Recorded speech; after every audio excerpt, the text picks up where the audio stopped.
पंडित श्री गंगादत्त व्यास जी कहते हैं, हनुमान जी तंत्र के भी बहुत बड़े साधक थे, और हों भी क्यों ना। हनुमान जी जैसा देवता, और हनुमान चालीसा में गोस्वामी जी ने लिखा भी,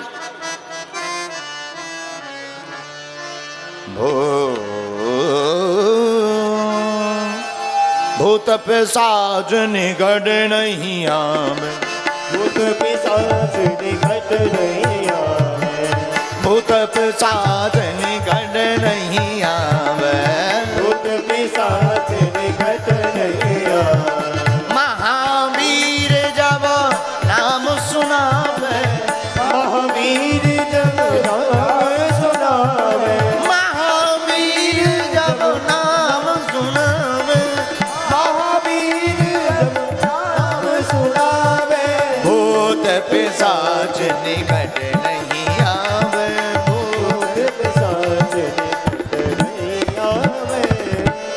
हनुमान जी तंत्र के भी बहुत बड़े साधक हैं, और तंत्र का प्रयोग श्री गंगादत्त व्यास जी कहते हैं कि रावण के ऊपर हनुमान जी ने किया। मंदिर मंदिर, हनुमान जी मंदिर मंदिर गए जब लंका में, तो गयऊ दशानन मंदिर माही, अति विचित्र। हनुमान जी मंदिर मंदिर गए लंका में, तो रावण के भी घर में गए। वहां क्या देखा? अति विचित्र। क्या देख रहा? रावण ऐसे ही बिखरे हुए वस्त्रों में पड़ा है और सो रहा, बगल में स्त्री सो रही। हनुमान जी ने उस विचित्रता को देखा तो सोचा कौन है ये? क्या जिनकी हम तलाश कर रहे कहीं वो तो नहीं? नहीं नहीं नहीं, ये तो हो ही नहीं सकता। कौन है? ध्यान से देखा, ये तो कोई और है। तो हनुमान जी ने वहां तंत्र का प्रयोग रावण के ऊपर किया। श्री गंगादत्त व्यास जी कहते हैं, हनुमान जी ने ऐसा तंत्र लगाया कि मंदोदरी की वेणु, वेणु मतलब छोटी, जो माताएं गूंथ करके वेणु बना लेती हैं उसको वेणु कहते हैं, उसको भी चोटी कहते हैं। तो माताएं जो वेणु बना लेती, मंदोदरी की वेणु रावण की चोटी यानी शिखा से बंध गई। ऐसे तंत्र का प्रयोग किया वीर बजरंगबली। अच्छा, उस तंत्र का नियम था कि वो जो है शिखा या वेणु दोनों को काटना ही पड़ेगा तभी वो खुले। एक नियम ये। उसका दूसरा शर्त यह है, जिसे पता हो, वह है तंत्र जिसके ऊपर प्रयोग किया जाता है, तो पहली शर्त तो यह है कि काटना पड़ेगा। दूसरी शर्त यह है कि पत्नी अपने पति को अगर जोर से तमाचा मारे तो वो गांठ खुल सकती। सुबह हुई और सुबह हुई, रावण जगा, मंदोदरी जागी और दो ही जने जब अलग अलग भय सो खींची। रावण बोला ये है क्या? मंदोदरी बोली आप बताओ इतने भीतर आया कौन? रावण ज्ञानी तो था ही, रावण विद्वान भी था। रावण समझ गया किसी ने तंत्र का प्रयोग किया है।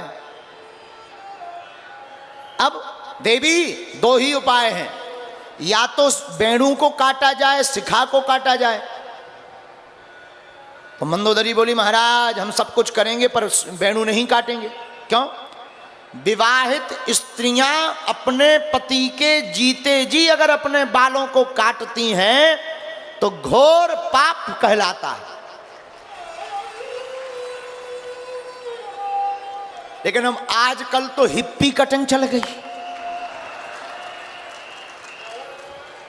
पहले के जमाने में तो आप लोग बहुत समझदार लोग हो, गांव के लोग हो, कोई विदेशी लोग नहीं, आपको बताएं पहले ऐसा अब होता हो ना होता हो, पूर्व समय में पति अगर खत्म हो जाए तो उनकी धर्म पत्नी के थोड़े से बाल काट करके चिता में जलाए जाते। उसके पहले काटना घोर अपशकुन है, महापाप है। इसलिए माताओं को अपने बालों को नहीं कटवाना चाहिए, घोर अपशगुन कहलाता। लेकिन हम आजकल तो बजरंगी बली बचाएं, आजकल वो हिप्पी कटिंग चली, पूरे बाल साफ। अगर कुछ कह दो कि ये क्या है, हैं आप क्या जानो, ये मॉडर्न जमाना है। आग लगे इस मॉडर्न जमाने में, मॉडर्न जमाने ने प्राण खा लिए। हम तो इस टेंशन में रहते हैं मॉडर्न जमाने में कि पहले हमारी माता जी हैं साड़ी पहनती हैं, अब कभी, और साड़ी भी अनेक काम आती है। कल हम बैठे बैठे अकेले में चर्चा कर रहे थे, एक बहुत अच्छे भजन गायक बैठे थे, उनसे बात कर रहे थे, माँ के ऊपर चर्चा कर रहे थे कि एक सज्जन हमको टावल की रेट बता रहा था कि देखो महाराज जी ये 12,000 की टावल है। तो हमने मुस्कुराते हुए कहा कि क्षमा करना, टावल बहुत अच्छी है, महंगी भी है, बहुत प्यारी भी है, पर जो माँ के आंचल की टावल का आनंद है उसकी कीमत अभी नहीं है इसकी। आप लोगों ने किया हो ना किया हो, हम तो आज भी कभी कभी जब घर जाते हैं तो मुंह धोते हैं तो टावल की जरूरत नहीं पड़ती, माता जी का पल्लू लिया, उससे जो पोंछो, उसकी जो खुशबू है, उसका जो आनंद है वो अलग ही है। लेकिन हम तो इस चिंता में हैं कि जो जींस पैंट वाली मम्मी है,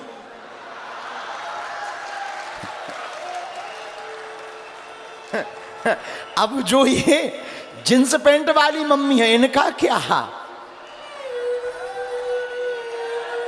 हम किसी भी परिधान का उपहास नहीं कर रहे हैं, हम अपने भारतीय संस्कृति की बात कर रहे हैं कि हमारे भारतीय माताओं की पूजा सर्वत्र दुनिया में इसलिए होती रही कि हम लोग संस्कार और संस्कृति से भरे पड़े हैं।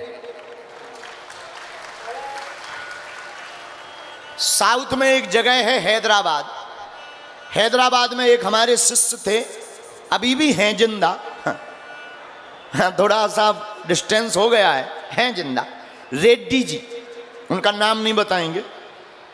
खैर उन्हें पता चल गई बात, क्योंकि हमने कई बार टीवी पे बोल दी है। उनके बेटे की शादी हुई, बोले गुरुजी आपको आना है। तो हम भी बड़े उस वक्त बहुत फ्री रहते थे, हमने भी गाड़ी पकड़ी, हवाई जहाज पकड़ी, हैदराबाद गए, लड़के की शादी में सम्मिलित हुए, आशीर्वाद दिया, बड़े प्रसन्न भय, आरती की, उन्होंने स्वागत किया, बढ़िया भवन में रुकाया, कमरे में चाय पिलाई। 2 दिन बाद जब बहू घर पर आई, हम वहीं रुके, आसपास के लोग मिलने आए, कॉलोनी वाले लोग मिलने आवे, रात को बढ़िया प्रवचन हो गए, आनंद के साथ हम रुके। पहले फ्री रहते थे, शनिवार का शनिवार दरबार लगता था धाम पर, तो कोई काम नहीं। अब जब वो बहू आई, उसने प्रणाम किया तो हमारे वाईफाई में कुछ सिग्नल मिले। जब वो चली गई तो हमने रेड्डी जी को अकेले में बुला के कहा, हमने कहा रेड्डी जी एक बात बताएं, बुरा मत मानना। बोले नहीं गुरुजी आप आज्ञा। हमने कहा ये जो तुम्हारी बहू आई ये पौवा पीती है, पीती है, आप सुनकर चौंक जाएंगे। वे बोले पंडित जी, गुरुजी शादी भी तो वही चक्कर में है भाई। हमने कही जय हो। बोले लड़का की पसंद है। हमने कहा जय हनुमान जी की। हमें वहाँ टेंशन नहीं हुई, हमने अपने चेलों से कहा उठाओ बैग।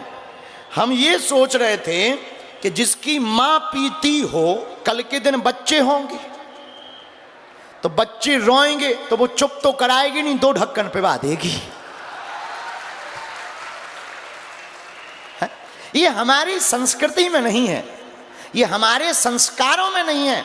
हम इसीलिए प्रार्थना करेंगे, माताओं का संस्कार बड़ा संयम है। हमसे कोई पूछे कि माताओं का आभूषण क्या है, सोना चांदी गहना माताओं का आभूषण नहीं है। हमारी भारतीय माताओं का आभूषण तो लज्जा है। जिस माताओं के अंदर लज्जा है वो सबसे ज्यादा आभूषण में है।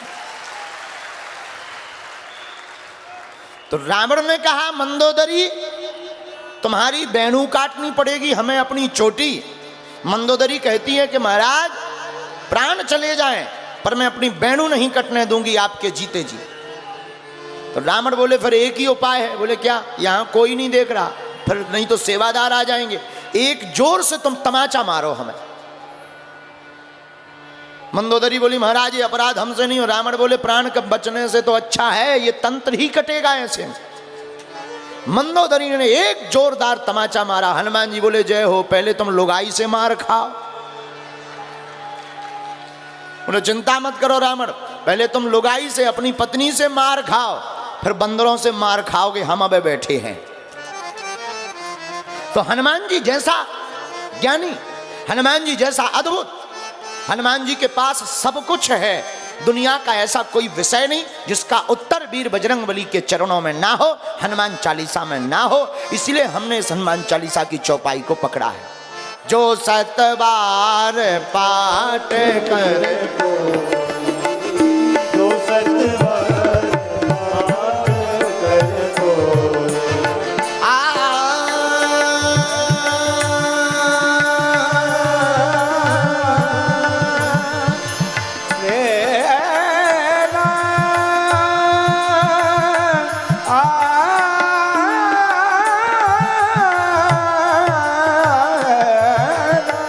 जो